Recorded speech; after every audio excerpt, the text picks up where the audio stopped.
One day, an extraordinary natural phenomenon occurred in December of the year 2050. Earth was impacted by a supernova explosion from a distance of 500,000 light-years, triggering an ice storm across the entire planet. Temperatures in cities dropped to -70 degrees Celsius, and blizzards raged for over a month, covering the world in thick layers of ice. This catastrophe led to mass extinction, wiping out countless living beings, including much of humanity. Zhang Yi, a warehouse manager at the largest supermarket storage facility in the city, managed to survive for over a month in his apartment after gathering a small supply of food and essentials. However, one day, Fanqie, a woman he had secretly admired for a long time, came to his door, pleading for him to let her in. Trusting her, Zhang Yi opened the door, only to realize too late that she had brought a group of men with her, all of whom were his neighbors. They raided his entire food supply and, in a horrifying act of desperation, even mutilated his body to use as a food source. As he lay there, consumed by unbearable pain and on the verge of death, Zhang Yi swore that he would take revenge for the betrayal and suffering he endured. Then, something inexplicable happened. Zhang Yi woke up in his apartment, his body fully intact. It was as if he had been granted a second chance at life. Checking the date on his phone, he realized that he had returned to a time 3 months before the disaster struck. This time, he was determined not to become a victim again. Instead, he would prepare and seek vengeance. A sudden flash of light crossed his vision, and at that moment, Zhang Yi discovered something extraordinary. Not only had he been brought back in time, but he also possessed a mysterious ability. He could store unlimited items in another dimension, like an inventory system in a video game. With this newfound power, Zhang Yi devised a plan to stockpile food and essential supplies in preparation for survival, all while secretly plotting his revenge. Determined to make the most of the time he had left, Zhang Yi indulged in lavish meals at expensive restaurants, paying for everything with his credit card, knowing he would never have to repay the debt.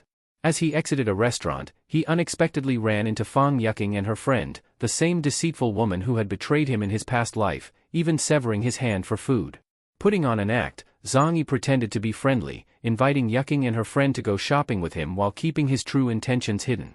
Once he returned to his apartment, Zhang Yi stored all his purchases inside his inventory dimension, knowing there was still much more to prepare before the great catastrophe arrived.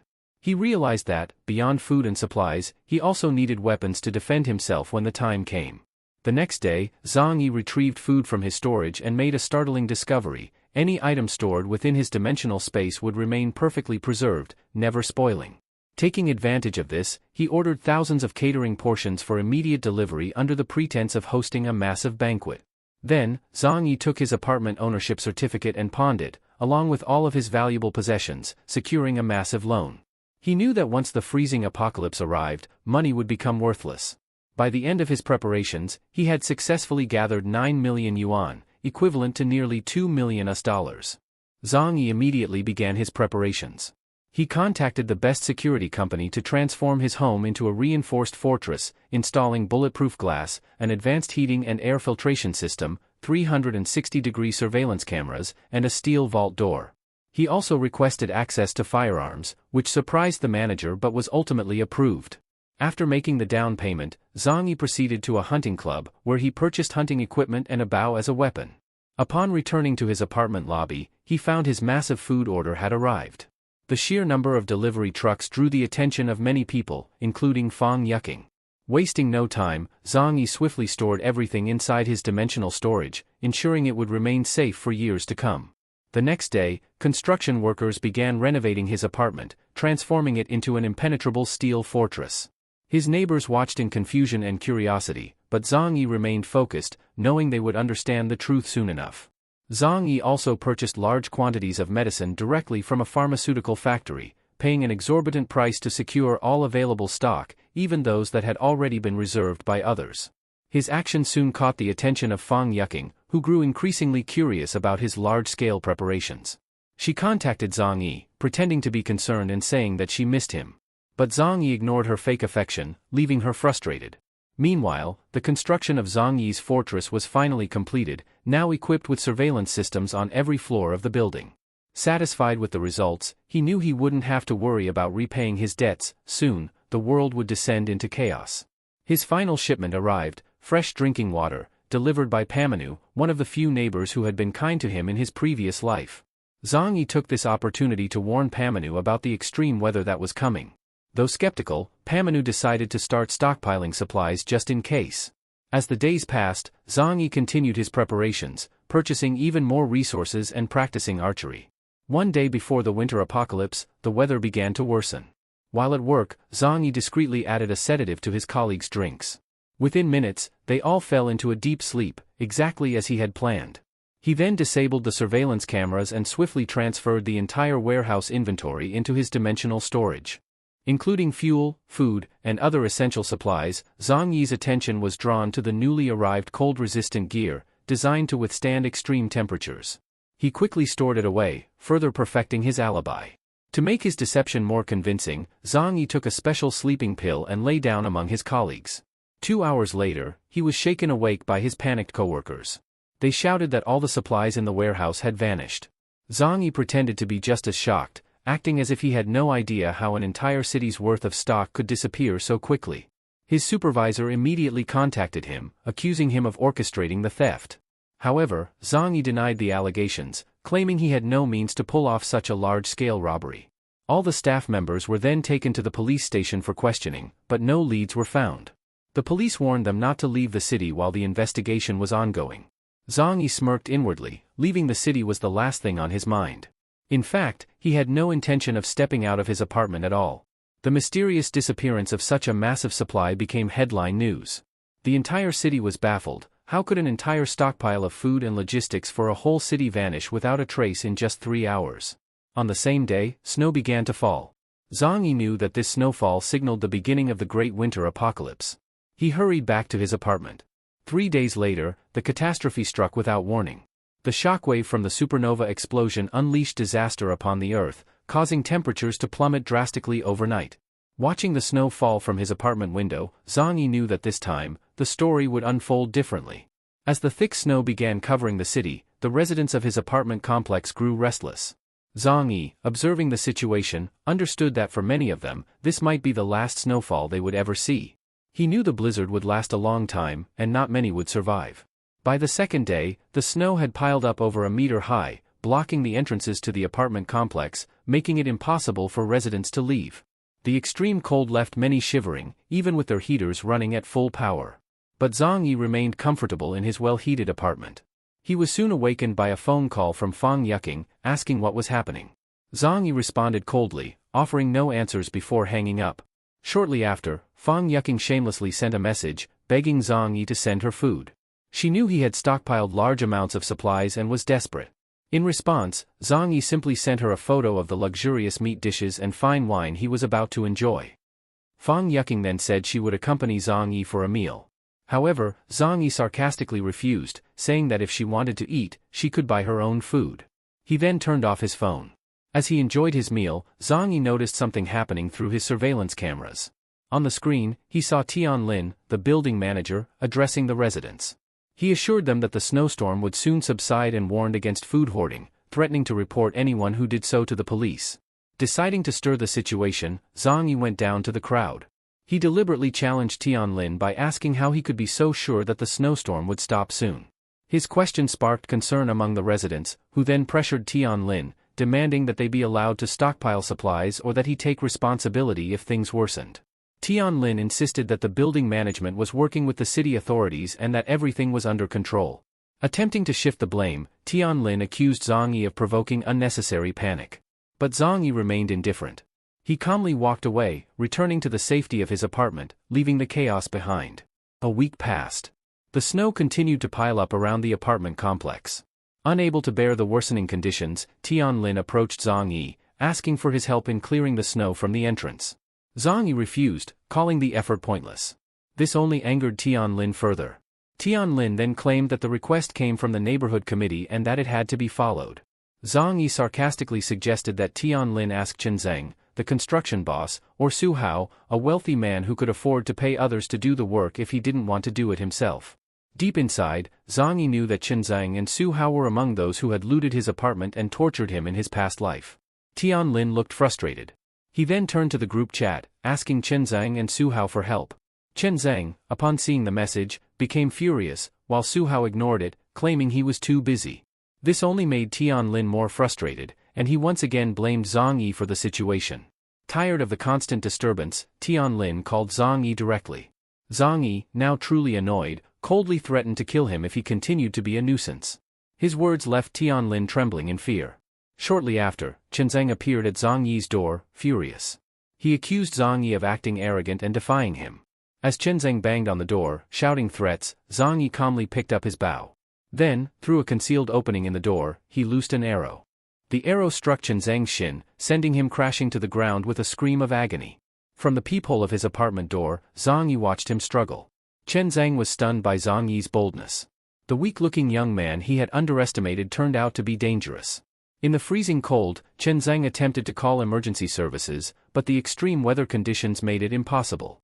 Gritting his teeth, he tried to yank the arrow from his leg while sending a furious message in the group chat, vowing to kill Zhang Yi. Filled with rage, Chenzeng summoned his men, and they quickly gathered at his home. He ordered them to storm Zhang Yi's apartment and teach him a lesson. Shortly after, a group of armed men, led by a bald man, arrived at Zhang Yi's door, ready for revenge. But as they tried to break through, their weapons snapped. Shocked, they realized the door was made of reinforced steel. Stunned and helpless, they quickly understood their efforts were futile. Watching through his surveillance cameras, Zhang Yi grabbed a hose and sprayed freezing water onto the group. The icy torrent sent many of them collapsing onto the ground, shivering violently. Only a few managed to escape. Zhang Yi smirked, satisfied. In this extreme cold, water was a deadly weapon. Back at Chenzeng's home, the few men who had survived the attack sat trembling, their bodies still numb from the freezing water. They reported that Zhang Yi's steel door was impenetrable and described his brutal use of ice-cold water.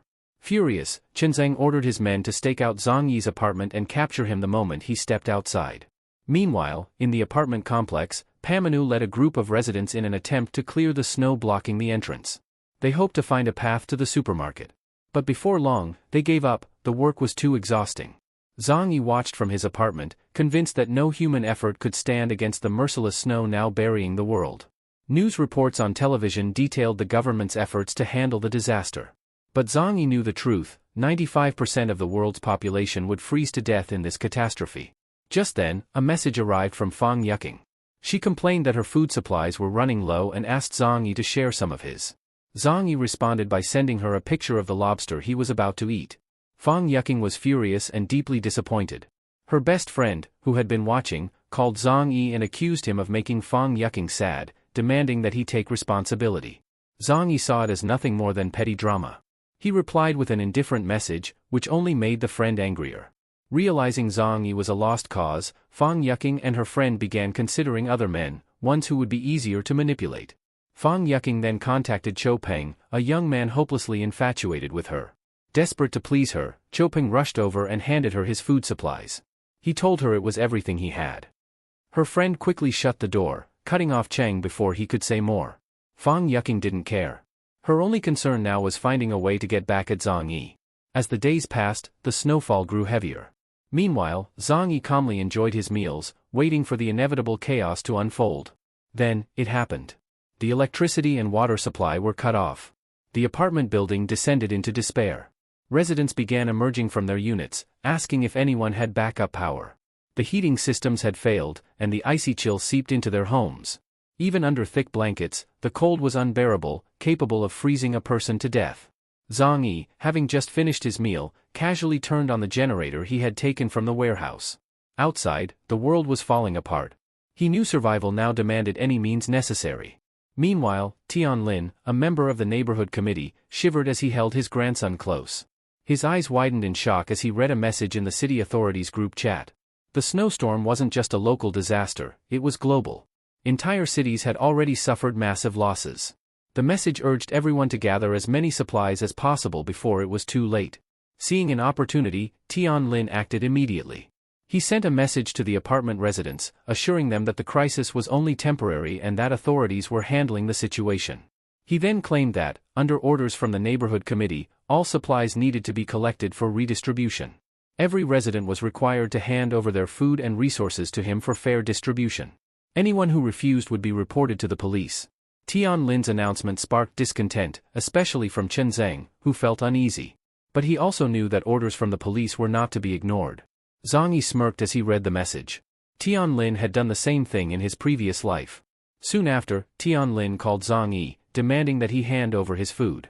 He had seen Zhang Yi stockpiling supplies before the disaster and was certain he had plenty.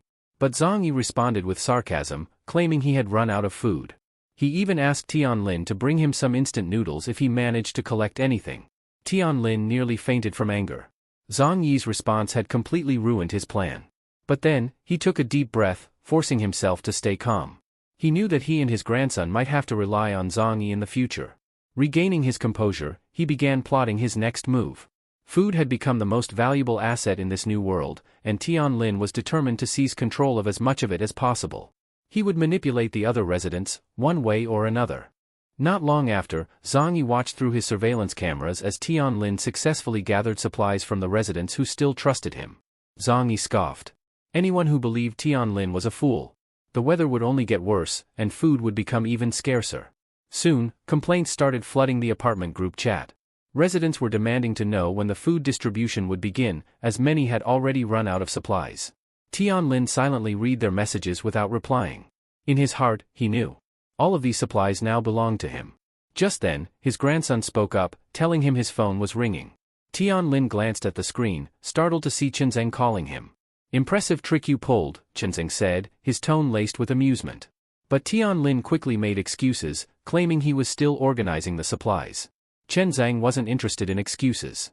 He demanded that Tianlin hand everything over immediately. Or he and his men would take it by force. Before Tianlin could respond, his door burst open. Chenzeng and his starving gang stormed inside. A loud slap echoed through the room as Tianlin staggered back, clutching her cheek in shock.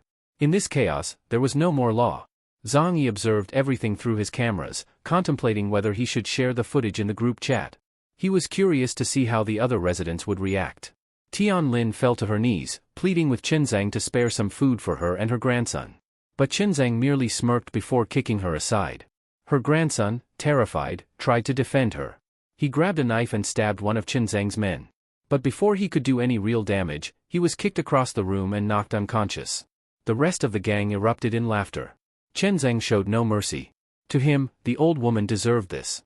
This was justice. In the group chat, some residents cheered Chenzeng on, calling it the right way to deal with a fraud like Tianlin. Zhang Yi shook his head. These people were idiots. Today, it was Tianlin's house. Tomorrow, it could be theirs. But that wasn't his problem. A few moments later, Tianlin posted in the chat again. She said Dr. Yo was treating her grandson's injuries and that she needed medicine. Reading this, Zhang Yi's eyes darkened. Dr. Yo. He remembered him from his past life. A kind-hearted doctor who had saved many lives. Tianlin continued pleading for medicine. But her messages were met with nothing but mockery. No one trusted her. No one offered help. Watching it all unfold, Zhang Yi remained unmoved. This was karma. The blizzard had lasted for more than a week, disrupting nearly all activities and burying the lower floors under thick snow. Although Tianlin's grandson had been saved, he wouldn't survive much longer under these conditions. News of the once in 100,000 years global snowstorm had spread across the world. In some northern cities, temperatures had dropped to over 100 degrees below zero. Many people attempted to flee south, but most froze to death along the way. Tianlin once again begged for help in the apartment group chat, revealing that his grandson had been starving for 2 days. He even offered a high price for food. Some residents started selling instant noodles at outrageous prices, along with other overpriced food items. Watching the situation unfold, Zhang Yi found it amusing. They still didn't realize the greater disaster looming ahead. Not long after, Su Hua, a wealthy man, began hoarding food, buying at any price. He had come to understand that in this situation, money no longer meant anything. Meanwhile, a single mother also pleaded for help, saying her daughter was on the verge of starvation. Zhang Yi recognized this woman from his past life. He knew that she and her daughter had survived longer than most. 10 days after the freezing temperatures arrived, Zhang Yi remained comfortable in his apartment. As he was relaxing, his phone rang. Seeing the caller, he smirked and answered the video call. On the screen, 2 women appeared. Zhang Yi joked about how they looked thinner. The women, however, were too distracted by the sight of his food. Their eyes filled with longing. They asked how he still had so much food, and why his apartment looked so warm. Zhang Yi answered casually, saying his home was well heated. He even had a fireplace. Yucking, mesmerized, eagerly asked if she could come over. Without hesitation, Zhang Yi rejected her request, throwing in a sharp remark. Yucking's face darkened in anger, feeling humiliated. Zhang Yi coldly added that if she needed food, she should ask the rich men she usually manipulated. Then, without another word, he ended the call. Furious, Yuking hurled her phone to the floor. She finally realized.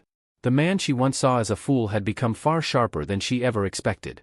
Her friend, however, praised Zhang Yi. She claimed that he was now better than any of the wealthy men they had met before. This led to a heated argument between Yuking and her friend. But despite their fight, their so-called friendship remained intact. Meanwhile, a government announcement aired on television.